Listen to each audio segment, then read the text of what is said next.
Sawadika, kemarin pergi shopping, ada beli ni daun petai. Kalau orang Siam panggil caum, yo caum.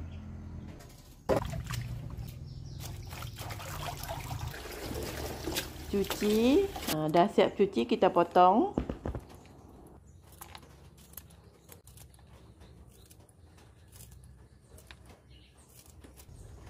Kita ambil yang lembut saja ya. Okey, pecahkan telur. Saya guna 6 biji telur.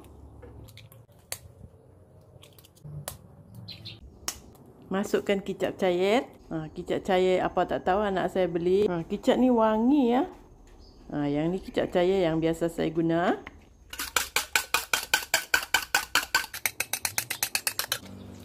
Masukkan daun caum, kacau. Masukkan minyak. Minyak dah panas, masukkan telur caum. Goreng api perlahan. Balik-balikkan supaya masak sekata.